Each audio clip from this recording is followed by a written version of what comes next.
Très heureuse de vous savoir nombreux autour de vos postes téléviseurs et récepteurs, fidèles au programme de la RTA OPH. Et oui, vous êtes bel et bien en direct de la RTA OPH en compagnie de votre émission Asla et nous. Devant ce microphone, Senvish Poiti, je ne suis pas seule, j'ai donc reçu notre invité sur ce plateau qui n'est autre que Papa Charles Mikungi Lundu. Bonsoir Papa Charles. Bonsoir Madame la journaliste, c'est toujours une joie, un plaisir de se retrouver en direct avec les auditeurs, avec les téléspectateurs.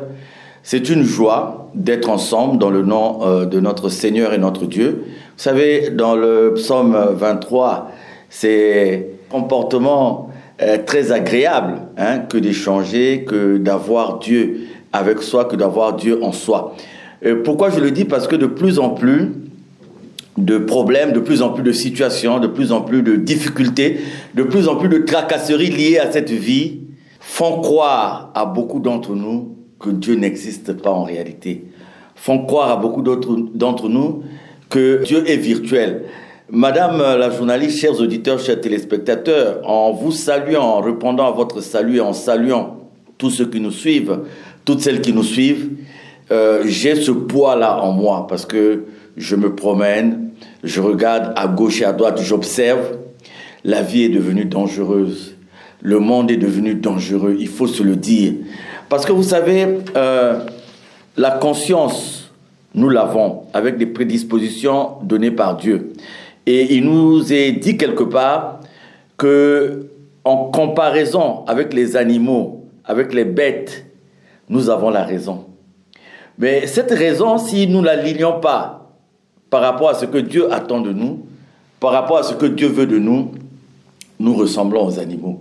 Et c'est triste de le dire, le monde actuel apparaît des fois comme une jungle, désormais, où le plus fort impose sa loi sur le plus faible, où celui qui ne peut pas atteindre l'arbre pour se procurer un fruit, eh bien, il va mourir affamé. On est dans un monde difficile, dans un monde compliqué. Madame la journaliste, vous le savez, j'ai l'habitude de faire la route. Et j'ai cette histoire de cette famille qui était donc 4 membres de la famille ont pris un véhicule pour évacuer un malade. Il y a un malade qui a été évacué depuis Dolisie, un grand centre au niveau de Pointe-Noire. Donc il y a un véhicule qui a été loué, 4 membres de la famille plus le malade qui était dans un état pratiquement un état difficile. Et le véhicule va faire un accident. 4 membres de la famille sont décédés.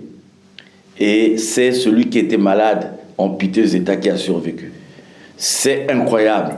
Et quand on m'a parlé de cet accident, je suis resté là, à regarder en haut, à regarder en bas, à regarder à gauche et à regarder à droite. Je me suis dit, mais finalement, on a beau être puissant, on a beau être fort, on a beau être riche, on a beau être pauvre, eh bien ce jour-là, le jour du Seigneur, il est compliqué. Si et seulement si on avait en nous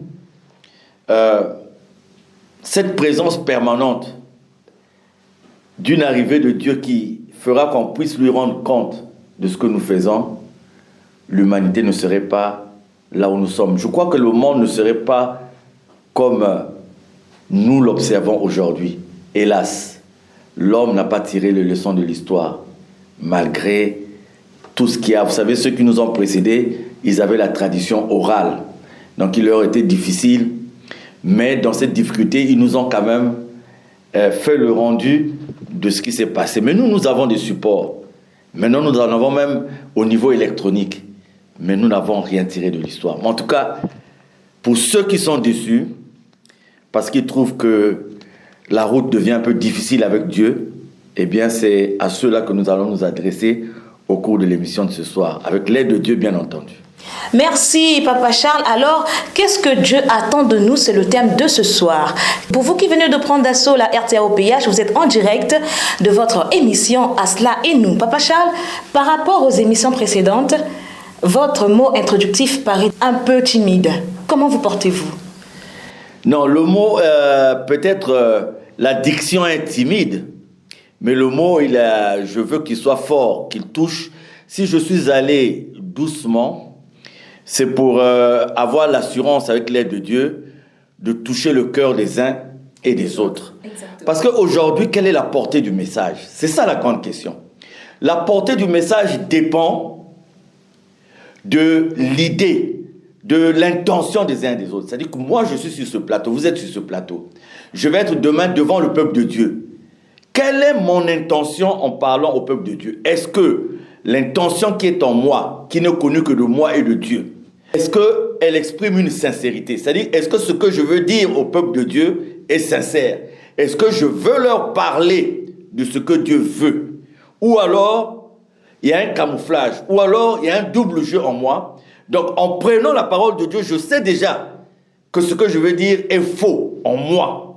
Mais je veux le rendre juste devant le peuple de Dieu, simplement pour satisfaire un intérêt caché qui est en moi. C'est ça le problème. Non, ce n'est pas une timidité, mais le constat déjà, vous voyez qu'on parle de cet accident, c'est triste. Bien sûr. Regardez, madame la journaliste, quand je rentre à Dolisie, les soirs ou très tôt, il y a un spectacle qui reste gravé en moi.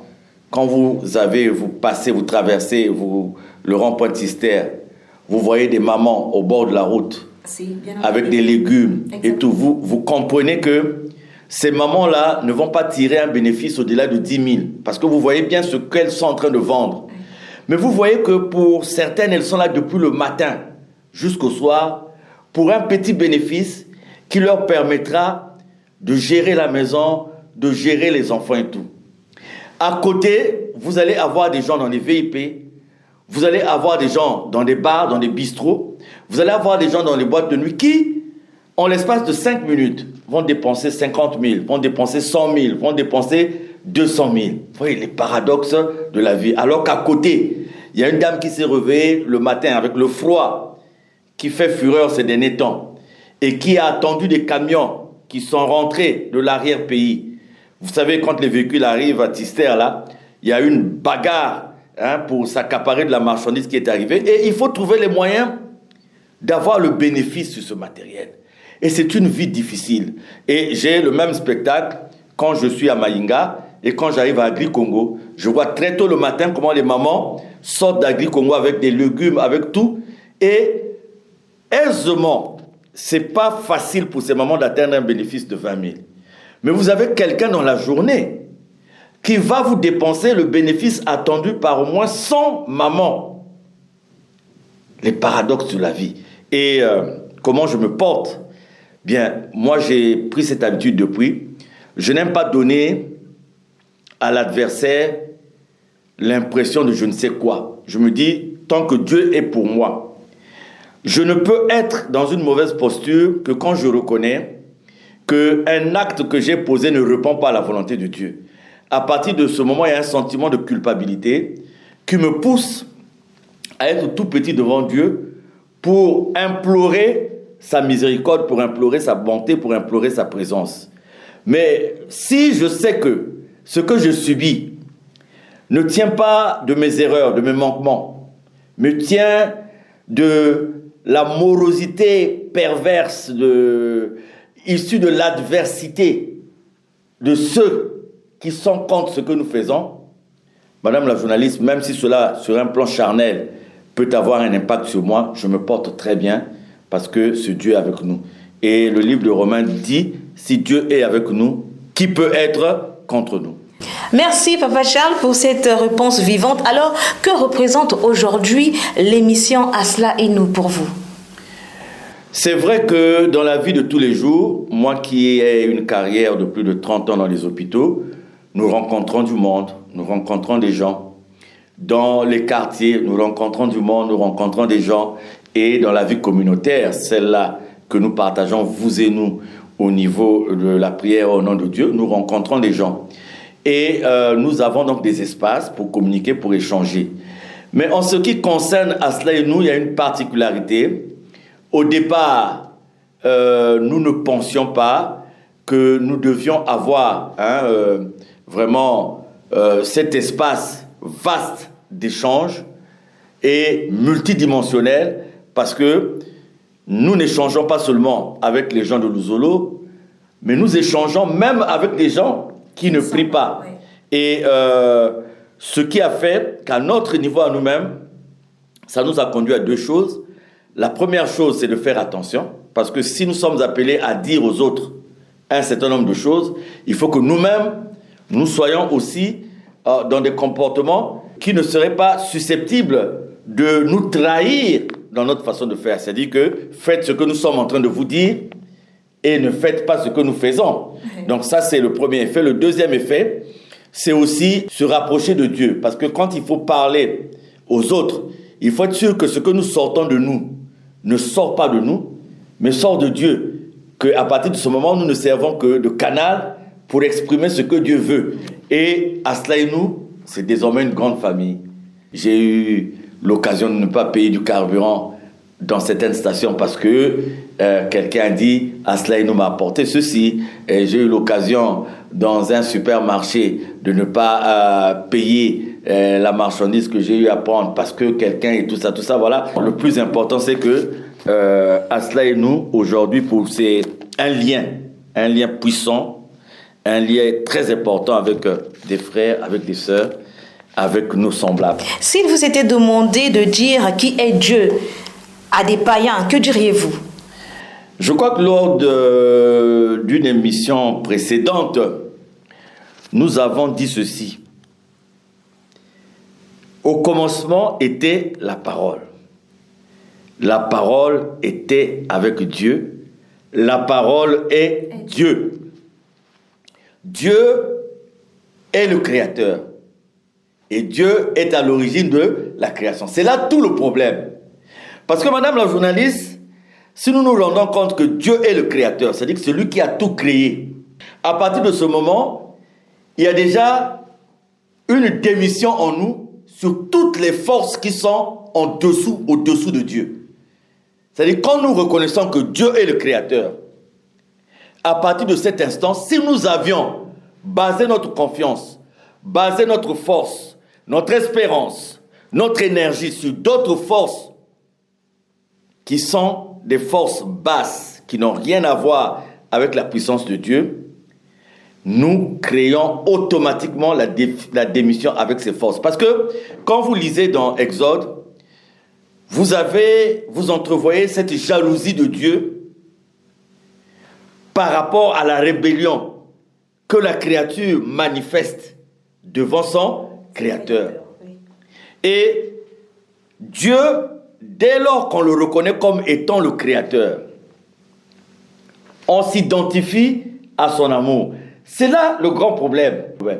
Dieu nous crée. Il attend de nous que nous puissions mettre en pratique tout ce qui va concourir à l'exécution d'une chose principale, l'amour. Mettre en pratique l'amour de Dieu.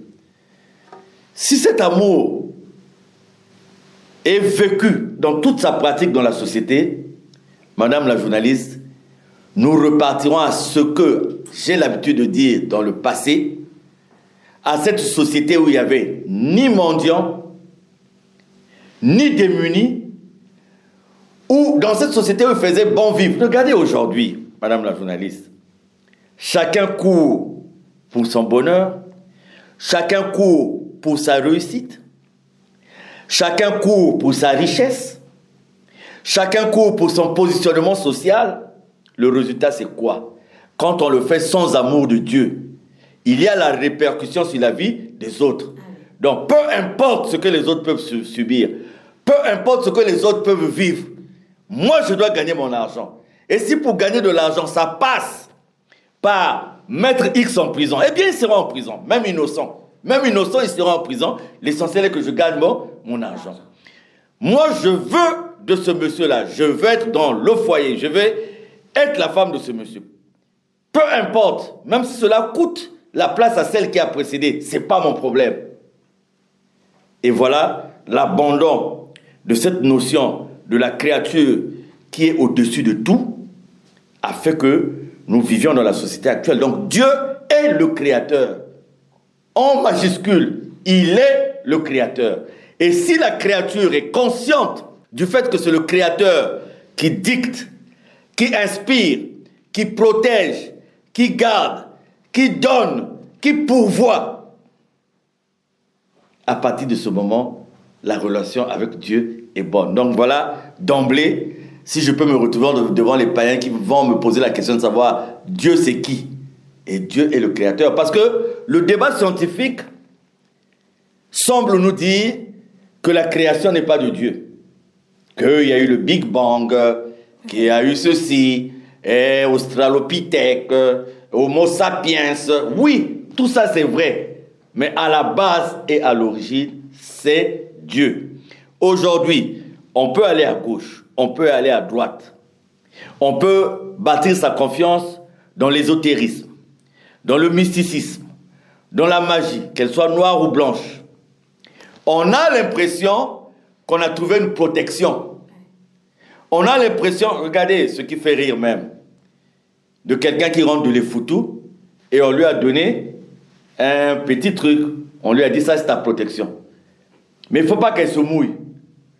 Et vous allez voir la pluie qui n'avertit pas quand la pluie arrive, c'est le protégé qui va maintenant chercher à protéger la protection. Alors qu'on lui a dit c'est la protection.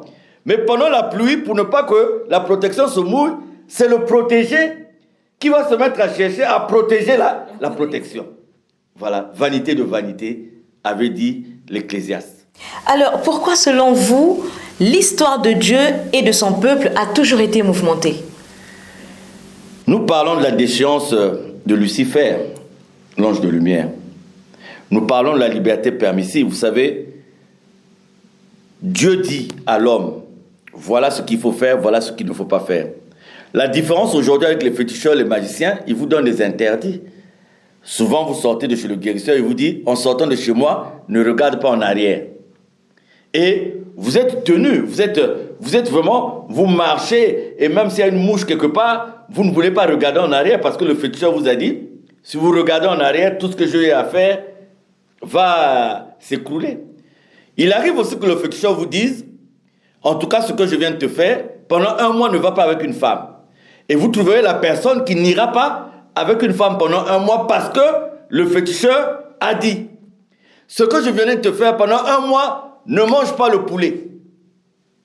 Mais la liberté permissive de Dieu qui est le Créateur, qui met en face de nous la possibilité de gagner la vie éternelle, Dieu nous dit, aime ton prochain comme toi-même et ne fais pas à l'autre ce que tu ne voudrais pas qu'on te fasse à toi-même. Ça peut apparaître comme un interdit aussi, mais l'homme n'appliquera pas ça comme il appliquerait ce qu'un féticheur va par exemple lui demander. L'homme pourra faire du mal à son prochain. Pourquoi? Parce que Dieu est virtuel. Pourquoi? Parce que Dieu, pour lui, c'est une entité pratiquement inexistante. Vous voyez, il prendra toutes les dispositions pour respecter ce que le féticheur a dit. Mais cependant, ce que Dieu lui dit, le féticheur, après, il reste chez lui. Mais Dieu, pour ceux qui croient, il est avec nous. Même quand vous allez dans un endroit caché, ce Dieu vous voit. Ce Dieu vous regarde. Et nous sommes rentrés dans ce combat du mal contre le bien qui commence au jardin d'Éden avec Ève qui se laisse séduire par le serpent. Ensuite, c'est Caïn et Abel. Et donc, c'est ce combat du mal contre le bien. Et nous voyons, quand Moïse va pour prendre la table de la loi, voilà ce peuple de Dieu qui a vu la puissance de Dieu, qui a vu les manifestations de Dieu, qui a vu comment Dieu a fait engloutir Pharaon et ses armées dans le fleuve. Ce peuple qui a été nourri par la manne, conduit par la lueur. Et ce peuple se dit non, oh le Dieu de Moïse là, nous on en a marre, manger des mannes, des cailles et tout, alors que là-bas nous mangeons des rôtis de veau et tout. Non, on se fabrique un veau d'or. La rébellion. Et jusqu'à présent, si vous voyez bien, dans les rapports de Dieu avec son peuple, c'est un rapport comme ça, c'est un problème de conflit, de rébellion. C'est inhérent à ce péché originel qui a eu lieu dans le jardin d'Éden. Papa Charles, vous voulez insinuer que l'homme met plus en pratique les dires du féticheur que ce que Dieu a établi comme loi pour la vie éternelle? Bien sûr, bien sûr. Vous savez, c'est ça tout le problème aujourd'hui. Aujourd'hui, les gens exploitent même les fidèles par rapport à cette croyance. Aujourd'hui, vous allez chez un magicien, vous voulez garder votre poste quelque part, parce que c'est un moment on va changer, et tout. Vous savez, je vais vous faire rire. J'ai un ami à moi, et je l'appelle pour le saluer, parce que j'étais à Brazzaville, et je sens, comme vous l'avez senti dans ma voix tout à l'heure, vous m'avez posé la question, que ma réponse était un peu timide, mais moi par contre, je remarque dans sa réponse que quelque chose n'allait pas. Et je dis, mais qu'est-ce qui se passe? Il dit, mais si tu es à Brazza, on se voit, on va causer. On se voit avec cet ami, il me dit, non, mais moi, je ne veux plus travailler. J'ai plus envie de travailler. Je dis, mais pourquoi? Il dit, ah, mais les 5 ans qu'on a ajoutés là, mais tu vois, un tel va être obligé de garder son poste.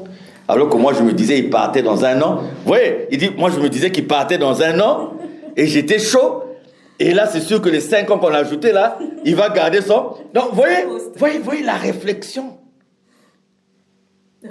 Donc, il y a des gens qui sont prompts à aller consulter un magicien parce qu'il veut garder son poste.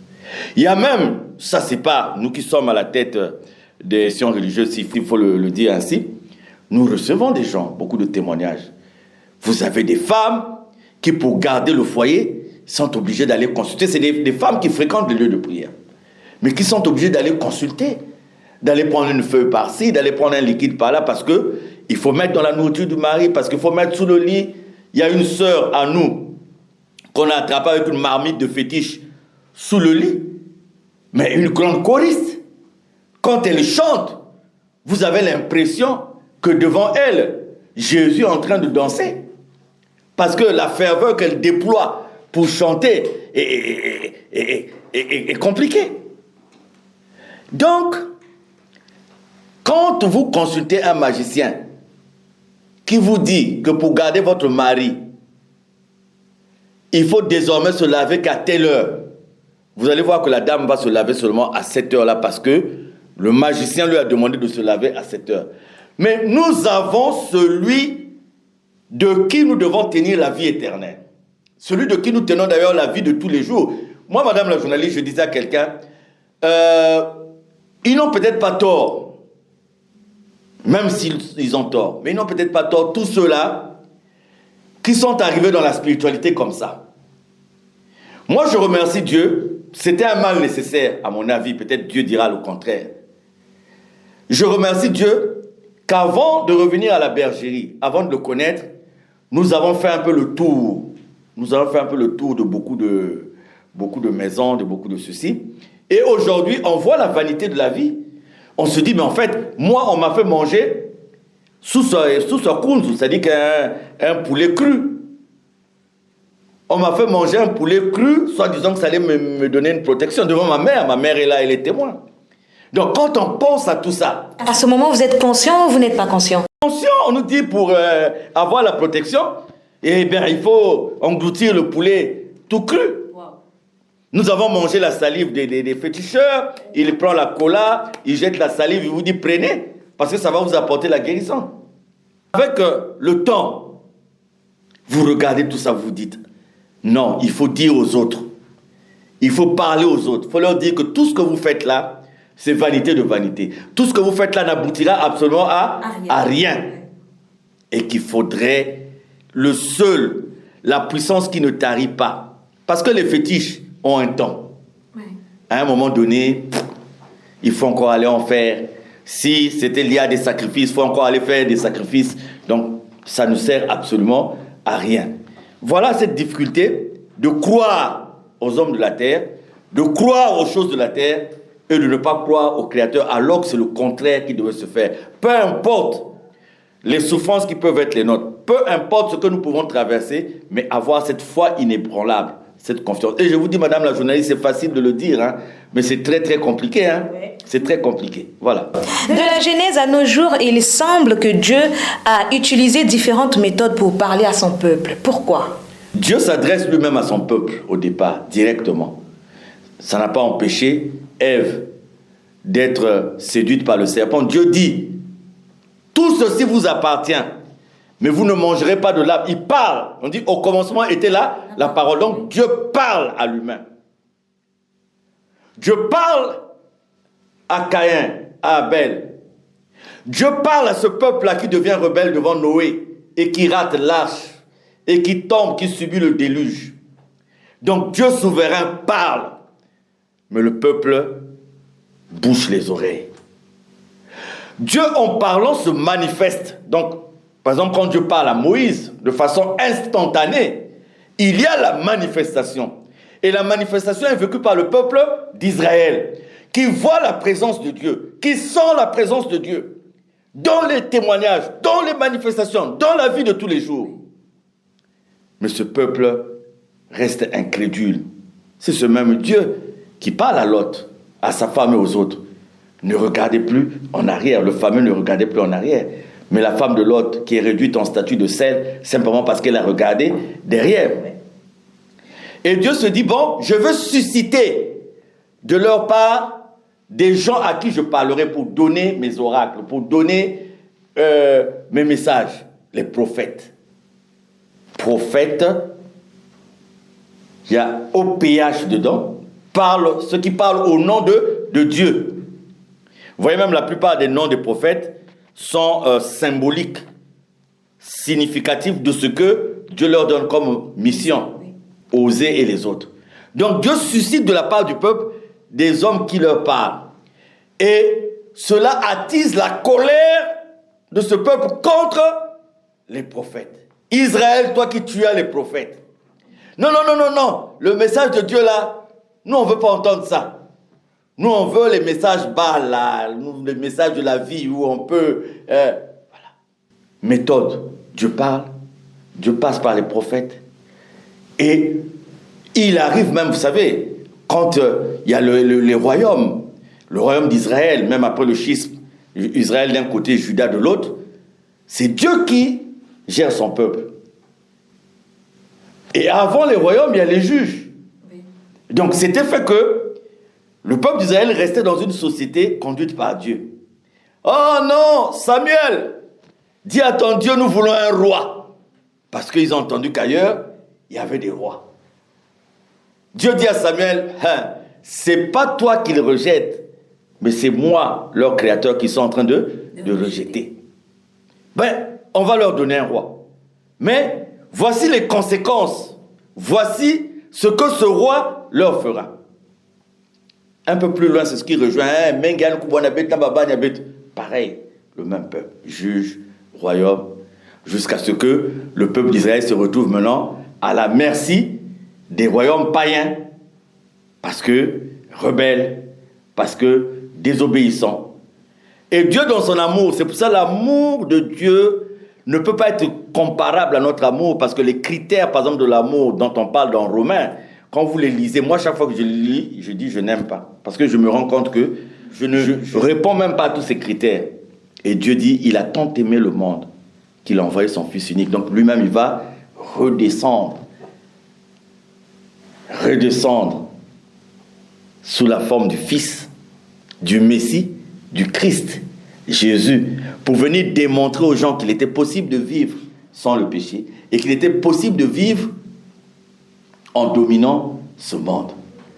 Mais ceux qui ont attaqué les prophètes, la pire encore, ceux qui étaient dans les synagogues avec la Torah, qui disaient obéir à Dieu, qui disaient servir à Dieu, c'est eux qui vont amener Jésus devant le pouvoir romain pour qu'il soit crucifié.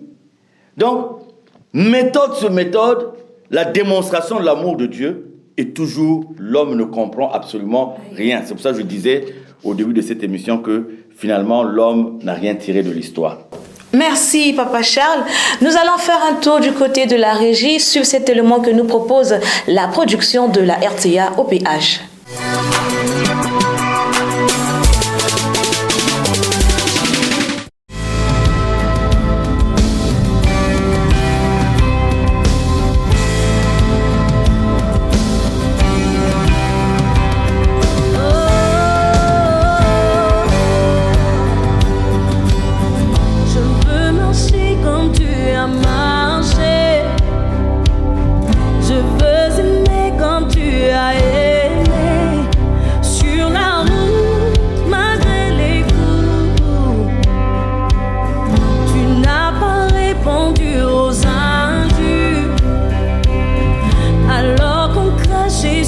ta figure. Tu as méprisé les clous. Quand tu m'as aimé plus que tout. Oh, qu'il marche dans l'amour. Oui, je veux marcher chaque jour dans ton amour. Car la miséricorde triomphe du jugement, triomphe même de la mort. Oui, l'amour triomphe encore. Oh, qu'il marche dans l'amour. Quel que soit le poids des blessures, l'amour triomphe toujours. Oh, qu'il je marche dans son amour. Je fais le vœu de ne plus juger. Je fais le choix de tout pardonner. Oh, j'ouvrirai sur ma bouche. Je veux marcher comme tu as marché.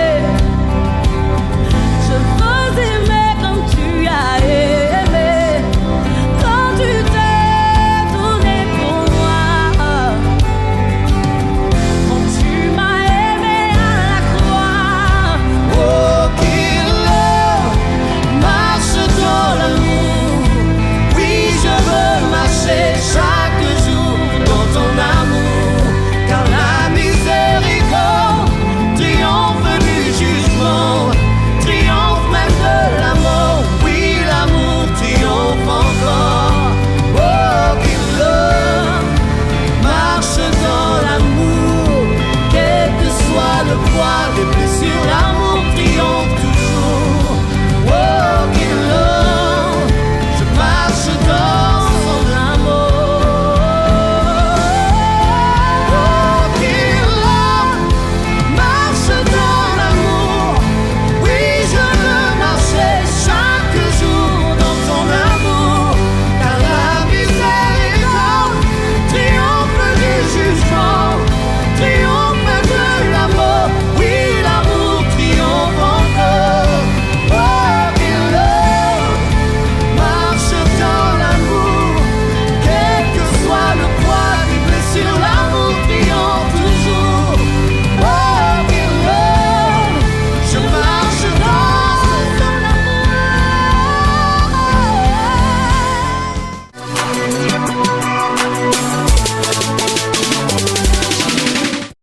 De retour dans ce magnifique studio de la RTA OPH, vous êtes en direct du canal du Dieu vivant, votre émission Asla et nous qui a pour thème qu'est-ce que Dieu attend de nous. La Bible nous enseigne sur le ministre de Jésus, des similitudes avec la pratique de la spiritualité de nos jours. C'est ça le grand problème. Moi, je me dis, aujourd'hui, tout le monde se réclame de Jésus. Tout le monde parle au nom de Jésus. Mais madame la journaliste, quand je reste là à regarder, ce que nous faisons ne correspond pas à ce que Jésus faisait. Ce que nous disons ne répond pas à ce que Jésus dit. Regardez déjà l'humilité de Christ. L'humilité de Jésus, la serviabilité, la disponibilité, l'amour, la compassion, la bienfaisance. Maître, il y a beaucoup de gens, nous ne savons pas comment nous allons les nourrir. Amenez-moi le peu de pain, le peu de poisson que vous avez. Donc, Jésus nourrit les fidèles. Aujourd'hui, ce sont les fidèles qui nourrissent ceux qui prétendent parler au nom de Jésus. Il y a problème. Il y a problème. Et non seulement nourrir, bon, on pouvait s'arrêter à nourrir, mais pas seulement nourrir, nourrissent, habillent, logent, les loisirs, les vacances, les voyages. Je n'ai pas vu ça. Je n'ai pas vu ça dans la Bible, en ce qui concerne Jésus. J'ai plutôt vu Jésus enseigner, chercher à convaincre. J'ai plutôt vu Jésus aller à la rencontre des affligés, des malades. Mais même là, pour les grands cas de guérison, Jésus parle du témoignage de son Père. C'est-à-dire qu'il le fait pour témoigner la puissance de son Père. Il le fait pour faire passer un message. Et qu'est-ce qu'il dit toujours? Repens-toi. Maintenant que tu es guéri, change. Maintenant que tu es guéri, va faire ceci. Donc, il y a une condition Pour que la guérison ne soit pas seulement une guérison physique, mais que ça soit une guérison spirituelle. Parce que la guérison physique sans la guérison spirituelle ne sert absolument à rien. Donc moi, ce sont ces similitudes-là aujourd'hui, où nous tous, nous aimons le luxe. Il nous faut le costume, la cravate. C'est la mode d'aujourd'hui. On a dit aussi, Jésus était bien enrubanné, bien habillé. Ok. Mais il y a inquiétude à se poser la question de savoir, en se posant la question de savoir, est-ce que ce que nous faisons aujourd'hui a des similitudes avec ce que Jésus faisait? Un, sur le plan de la vie communautaire. Il y a des dirigeants d'église qui ont le contact avec le peuple de l'église. Une fois après, il faut les rendez-vous. Et les rendez-vous dans quelles conditions? Il y a aujourd'hui des dirigeants des églises qui vont créer des liens d'amitié rien qu'avec des fidèles qui sont fortunés, rien qu'avec des fidèles qui ont des moyens, rien qu'avec des fidèles qui ont l'argent. Il ne connaît pas la situation de celui qui veut à Dibodo là-bas abandonner ça ne regarde pas le pasteur, parce que ça lui demande beaucoup de moyens, beaucoup de temps, beaucoup d'énergie, beaucoup de carburant de sa voiture. Il y a une sélection. La bienfaisance devient sélective. La prière devient sélective. Et sur le plan de l'enseignement, on ne répond plus à ce besoin d'aligner le fidèle par rapport à la volonté de Dieu. Parce que ils ont comme l'impression que s'ils rentrent dans ce volet-là, ils ne gagneront rien. Donc il faut rentrer dans le volet qui exploite la précarité des gens, dans le volet qui exploite la misère des gens, pour que les gens viennent. Et le risque, c'est quoi? C'est que les gens n'hésitent pas à aller adhérer, à aller pactiser avec le diable. Parce qu'il faut leur donner des artifices. Quand il vient, il fait la main comme ça, quelqu'un tombe, et puis voilà, on a eu. Non. Je sais qu'il y a des gens qui se déploient à faire ce que Jésus demande. Mais combien sont-ils? S'il y en avait beaucoup, les grandes églises n'allaient pas être seulement dans les grandes villes. On devait retrouver beaucoup d'églises dans les villages où il n'y a rien. Mais comme dans les villages, on paye peut-être en tubercule, ou on paye en termes de manioc, qui va aller perdre son temps au village? Au village, tu vas porter un costume pour épater qui? Tu n'épateras personne. C'est pour ça qu'on voit une forte concentration de ces églises-là dans les grandes villes où le Mabonza peut aller de mieux en mieux. Alors, Papa Charles, qu'entendez-vous par prière et spectacle? Oui, il y a des prières et spectacles. D'ailleurs, même quand vous rentrez sur le net, oui, là, on m'a envoyé une vidéo quelque part dans un pays africain où il y a une église qui, pour avoir un enfant, donc invite les couples à avoir des rapports devant toute l'assemblée. J'ai des photos.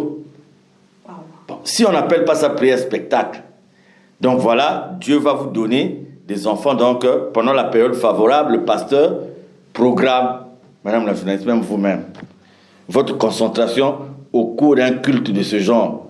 C'est compliqué. Où est-ce qu'on va là? Où est-ce qu'on amène cette spiritualité? La spiritualité spectacle, c'est là où quelqu'un veut se faire valoir. Le nom de Dieu est derrière. Il le cite. Il parle de Dieu. Mais Dieu n'est plus là. C'est sa personne. Il faut aller à l'église du pasteur intel. Il est fort. Ce n'est plus Dieu qui est fort. Trop de spectacles. Trop de spectacles. Et apparemment, les fidèles aussi aveuglés aiment ce genre de spectacle. Tu vas voir des gens aujourd'hui, ils aiment des mots sans effet. Sans ceci, ce n'est pas le mot là qui va combattre le diable. C'est toi. Les prédispositions que tu as par rapport à Dieu, c'est ça qui va combattre le diable. Mais ce n'est pas parce que tu vas écrire devant, imaginez celui qui a écrit devant son mini-hôtel, Dieu est mon refuge. Tu as un mini-hôtel là où les gens trompent leurs femmes, arrivent là-bas et toi tu as écrit Dieu est mon refuge. C'est un refuge de quoi? C'est compliqué, madame la journaliste. Trop de spectacles dans le milieu de la prière actuellement. La pratique actuelle est-elle proche de Jésus ou des charlatans? C'est ce que nous venons de dire. Les hommes de Dieu deviennent comme des guérisseurs. Les hommes de Dieu deviennent comme des féticheurs. C'est-à-dire qu'ils savent qu'il faut exploiter la misère des gens. Un tel attend, parce qu'aujourd'hui, il y a des gens, il faut qu'on lui dise s'il est malade, c'est qui le sorcier. Il y a des gens aujourd'hui, il faut qu'on lui dise là où je travaille, qui est contre moi. Il y a des gens aujourd'hui, il faut qu'on lui dise dans ma famille, qui ne m'aime pas. Et voilà, c'est ce qu'ils veulent entendre. Et il y a des hommes de Dieu qui ont compris ça. Il faut prendre le fidèle dans son propre jeu.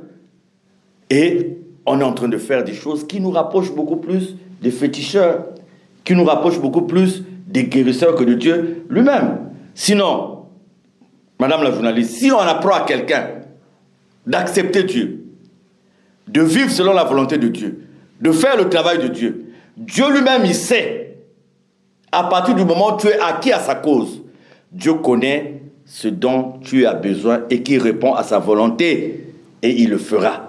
Mais malheureusement, beaucoup d'hommes de Dieu aujourd'hui sont devenus comme des féticheurs, parce que quelque part aussi, peut-être à la base, nous traitons avec le diable, nous traitons avec le féticheur, donc c'est pour cela que nous répercutons cette façon de faire au niveau de nos lieux de prière, au niveau de nos églises. Papa Charles, dites-nous sincèrement, qu'est-ce que le commun des mortels attend de l'Église aujourd'hui?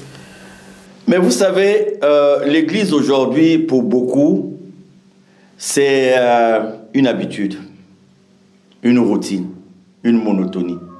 Dès lundi, il faut préparer sa belle tenue parce que dimanche, on doit aller à l'église. Que des toilettes, c'est pas faux. Dieu aime aussi ça, mais c'est l'intention qui compte. Vous allez voir des familles entières qui ne manquent pas la prière, mais il n'y a pas la foi. C'est une habitude. Il faut y aller parce qu'il faut fréquenter l'église. Et quand on va à l'église dans ce genre de conditions, on crée des positions à l'église qui ne sont pas bonnes. Parce qu'on est arrivé, on se retrouve dans un milieu peut-être de camaraderie. Aujourd'hui, avec les réseaux sociaux, les gens passent leur temps à l'église en train de se donner des textos, des SMS. Oh, mais le pasteur là, il se prend pour qui? À la fin, on se retrouve où? Ah, c'est à Foumou, quoi. Et tout ça se passe dans l'église.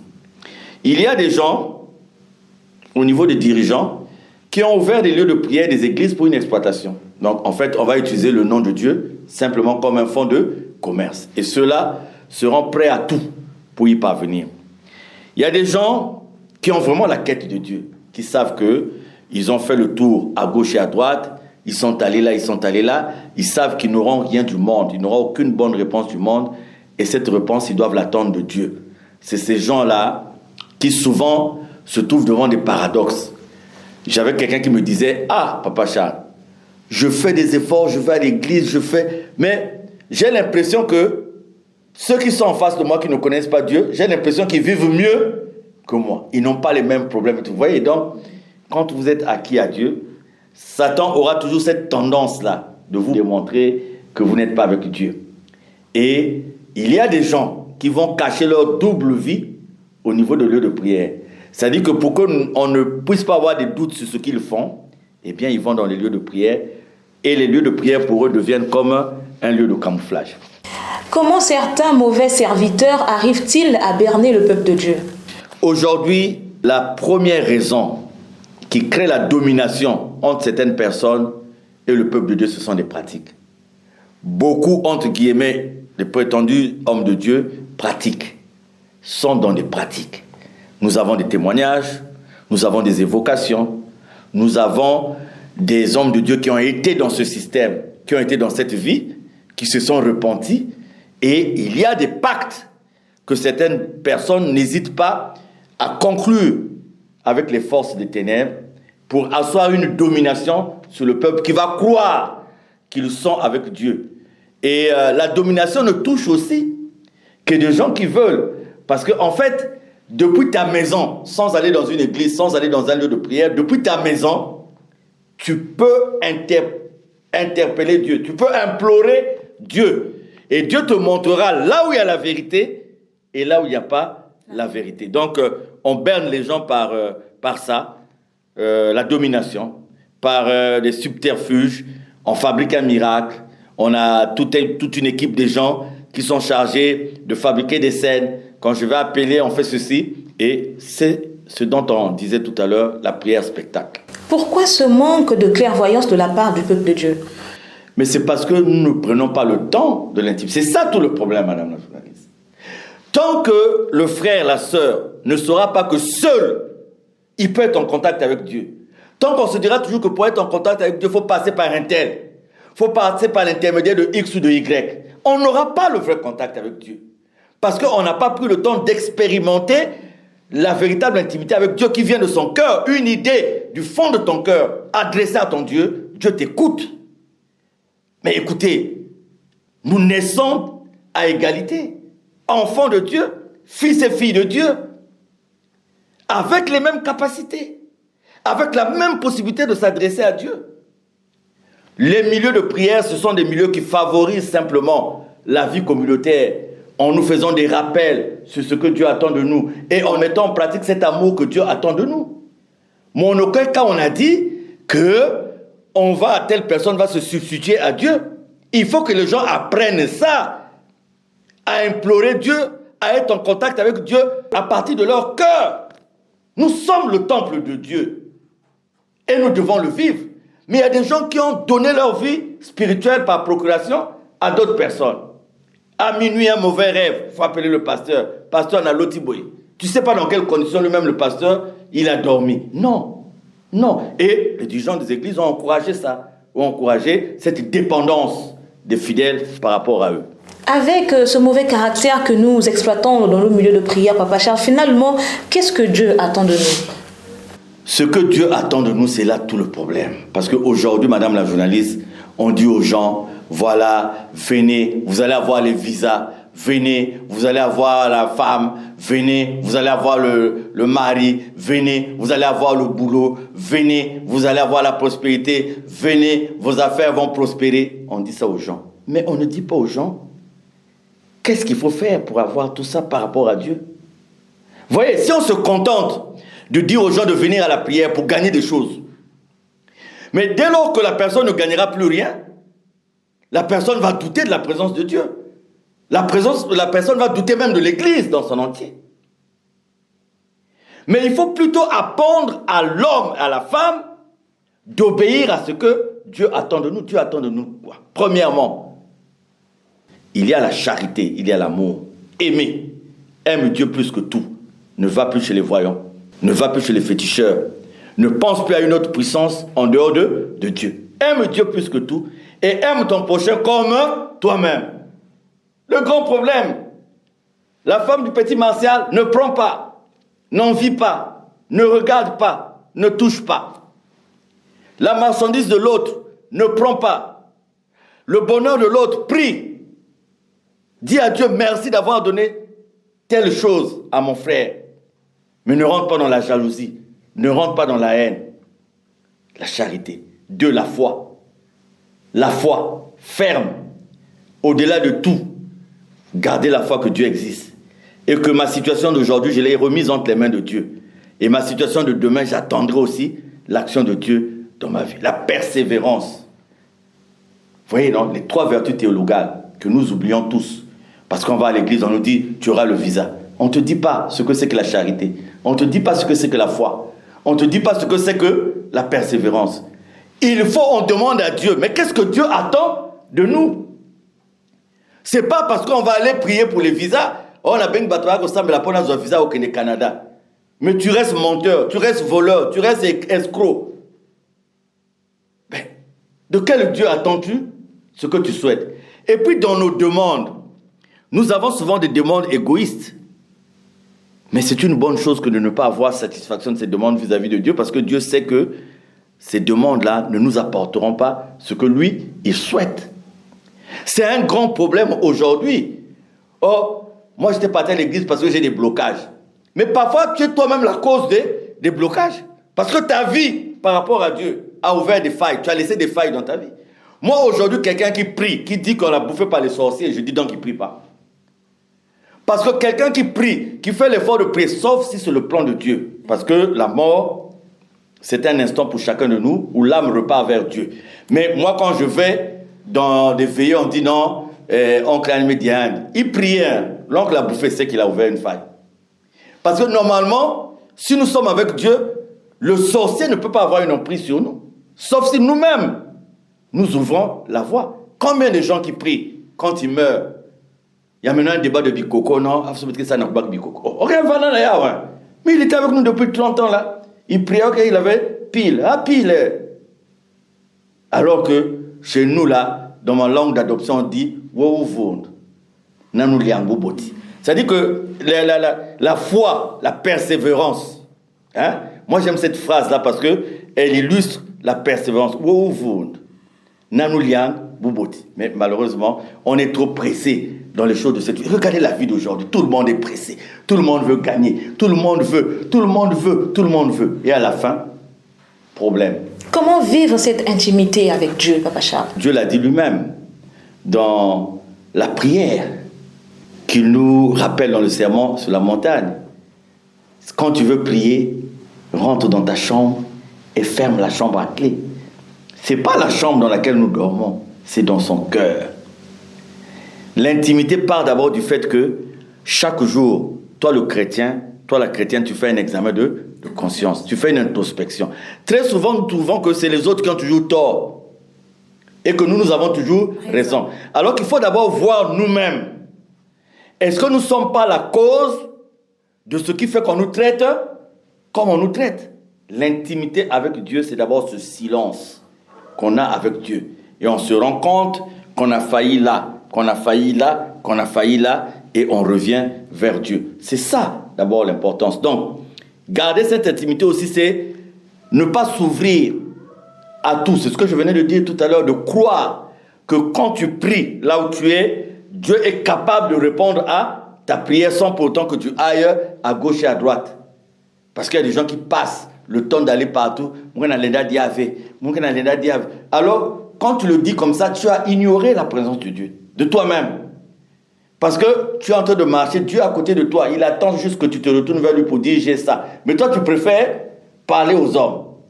Ah, mounoué, depuis mon balak sambile, mounoué. Dieu assiste. Dieu dit, ah, mais certainement cette personne ne me connaît pas. Quelques minutes nous séparent de la fin de cette émission, mais avant tout, Papa Charles, une petite question qui nous dérange un tout petit peu.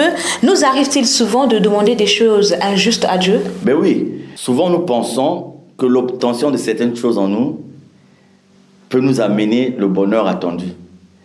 Et Dieu nous prouve que cette chose-là, ce n'est pas le moment pour ma fille, ce n'est pas le moment pour mon fils de l'avoir.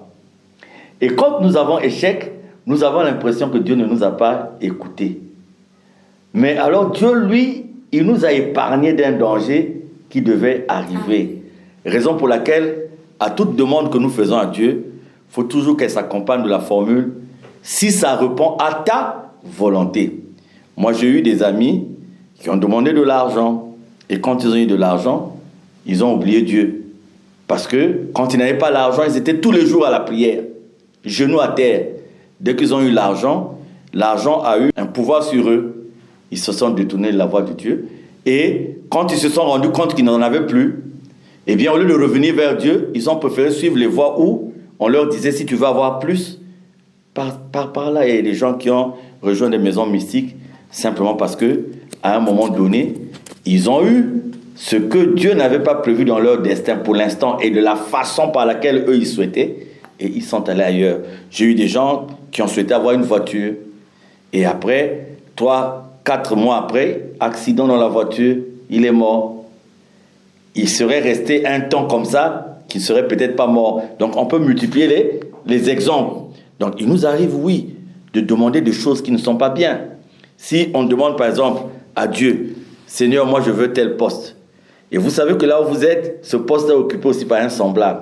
Donc vous demandez à Dieu de faire quoi? Vous demandez à Dieu d'enlever le semblable qui est là pour vous mettre au poste. Donc vous demandez à Dieu de créer l'injustice. Vous voyez? Quand vous demandez à Dieu un mariage, sachant que le mari, l'homme que vous voulez, vous souhaitez épouser est marié. Mais vous êtes en train, genou à terre, vous jeûnez pour demander ce mari-là. Vous demandez à Dieu quoi? De séparer, de diviser, d'enlever la femme qui est là, de la mettre à côté. Donc vous savez, il y a beaucoup de demandes comme ça. Moi, je suis en train de rigoler. C'est pas avec vous que nous avons fait cette émission où je disais que ceux qui travaillent à la morgue, tous les matins quand ils se lèvent, ils demandent à Dieu, Seigneur, fais que le travail marche. Merci. Bon, donc s'ils demandent à Dieu de faire que le travail marche, ça veut dire quoi? En d'autres termes, plus de morts. Et le gars qui travaille à la vulcanisation, quand il se lève le matin, il dit, ah Seigneur, hier le travail n'avait pas bien donné, fais que ça donne. Donc il souhaite quoi? Que nous habiller comme ça, la cravate qui est une crevaison, et qu'on soit là en train de chercher comment enlever la roue. Donc vous voyez, il y a beaucoup de choses. Heureusement, c'est ce qui fait aussi la vie. Mais oui, il faut être patient. Il y a des gens qui sont surpris, ils disent « Ah, mais celui-là, il vient de commencer de prier et tout de suite, il a déjà eu ce qu'il fallait. » Mais il ne faut pas aligner son destin par rapport au destin des autres. C'est là où nous commettons des erreurs. Il faut mener sa vie comme vous la concevez. Moi, j'ai un ami qui m'a dit « Écoute, j'ai fini, je suis professeur agrégé de ceci, j'ai fait, mais regarde, là, c'est celui-là, il n'a même pas la licence, regarde ce qu'il fait. » J'ai dit « Mon frère, si tu penses comme ça, tu auras des problèmes. Faut évacuer les problèmes de sa tête. Dis à Dieu, tu m'as conduit jusqu'à avoir l'agrégation 1. Le reste de ma vie, prends possession de ça. Un point, un trait. Il y a des gens qui se compliquent la vie pour rien. Parce qu'on veut vivre par rapport aux autres. Parce qu'on voit ce que les autres font. Parce qu'on voit ce que les autres mangent. Parce que. Et on se dit, quand on est dans ces prédispositions-là, la femme qu'on a épousée par amour, à un moment donné, on ne l'aime plus parce qu'on regarde ailleurs. Or, si on se concentrait sur ce qu'on a et on mettait Dieu devant, eh bien, on ne pouvait qu'aller que de l'avant. En guise de conclusion, que pouvez-vous dire aux téléspectateurs et auditeurs qui vous suivent depuis le début de cette émission? Dieu n'est pas un féticheur, Dieu n'est pas un magicien, Dieu n'est pas un guérisseur. Ce que Dieu attend de nous, c'est que nous puissions mettre en pratique l'amour qu'il nous demande et que nous puissions tous œuvrer pour gagner cette vie éternelle. Et pour ce faire, nous devons user des 3 vertus théologales qui sont devant nous, la foi, la charité, l'amour. Il faut savoir partager sans intérêt, donner sans intérêt. Donner ne veut pas seulement dire l'argent, hein.